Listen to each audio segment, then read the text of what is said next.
Você já imaginou receber uma renda mensal através de imóveis, mesmo sem possuir nenhum?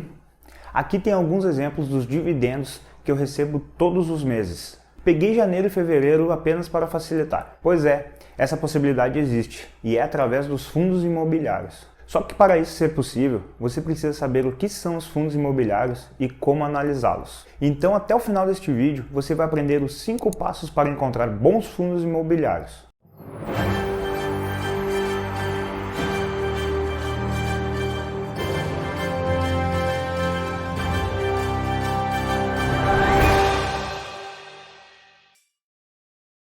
Bom, vamos direto ao assunto. Para analisar e identificar bons fundos imobiliários, você precisa conhecer algumas coisas.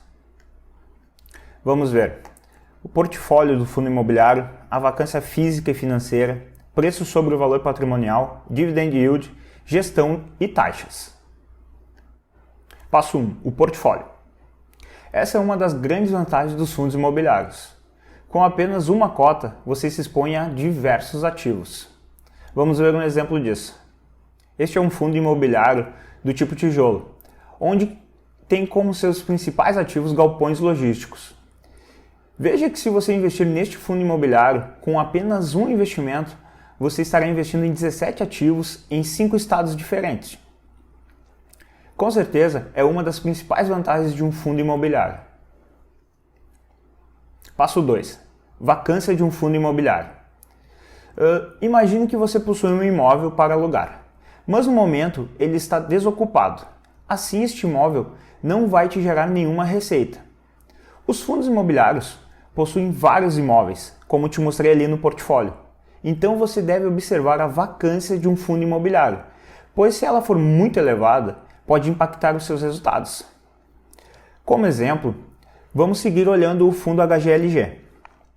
Temos aqui a vacância física e financeira do fundo imobiliário. A vacância física é conforme o exemplo que citei de um imóvel desocupado.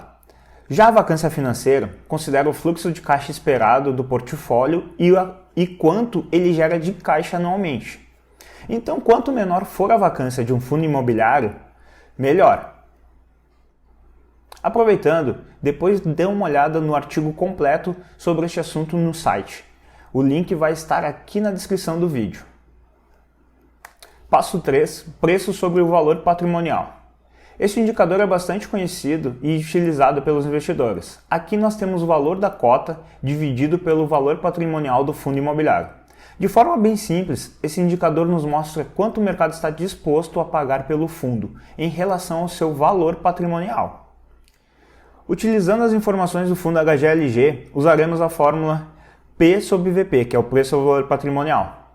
Fazendo a conta, nós temos aqui o preço do fundo a 181,33 dividido pelo valor patrimonial, que está 147,56. Vai dar um total, o resultado vai dar 1,23.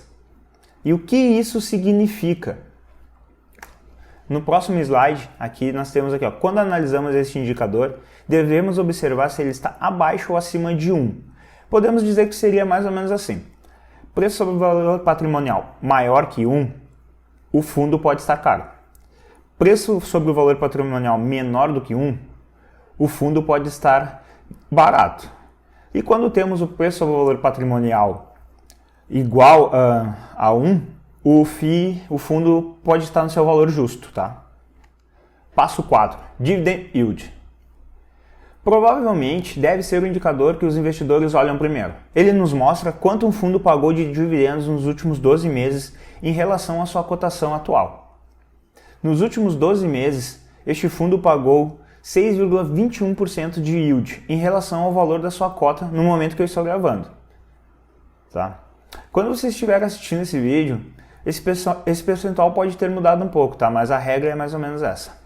Como regra de bolso, eu sugiro que você procure sempre fundos imobiliários que paguem 6% ou mais de dividend yield.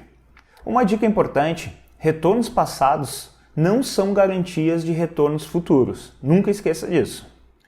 Passo 5. Gestão e as taxas do fundo imobiliário. Primeiro vamos ver os tipos de gestão.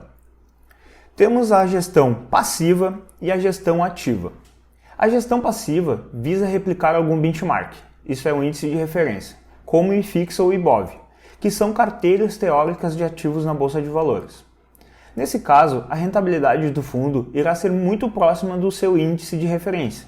No caso dos fundos imobiliários seria o IFIX. Depois temos a gestão ativa. Nos fundos imobiliários, você irá se deparar geralmente com esse tipo de gestão. Aqui o gestor do fundo imobiliário tem liberdade para fazer operações de compra e venda de ativos, tentando gerar uma maior rentabilidade para os seus cotistas.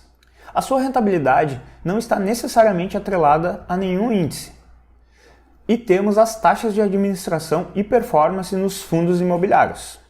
A taxa de administração é a taxa cobrada para bancar os custos de administração do fundo. No exemplo do HGLG, a taxa cobrada é de 0,6% ao ano sobre o valor de mercado de negociação em bolsa. E também temos a taxa de performance. Essa é uma taxa cobrada quando a gestão do fundo bate algum benchmark. Não são todos os fundos que cobram essa taxa. Para exemplificar, vamos ver o fundo XPLG11, que cobra essa taxa. No XPLG11, o benchmark é IPCA mais 6% ao ano. Então, se o gestor conseguir uma rentabilidade maior, os cotistas do fundo irão pagar a taxa de performance. Pagar essa taxa não é necessariamente ruim, porque a gestão do fundo estará sempre em busca de uma maior rentabilidade para os seus cotistas. Então vimos ao longo desse vídeo sobre o portfólio, a vacância física e financeira do fundo imobiliário, o que é o preço sobre o valor patrimonial, o dividend yield e quais são os tipos de gestões e as taxas que um fundo pode cobrar. Acredito que agora você já consiga fazer uma melhor análise na hora de investir em fundos imobiliários. Não esqueça de acessar o artigo completo lá no meu site, ocaminhodoinvestidor.com. Aproveite também para deixar o seu like e se inscrever aqui no canal. Isso ajuda a divulgar o meu trabalho para mais pessoas. Obrigado e até o próximo vídeo.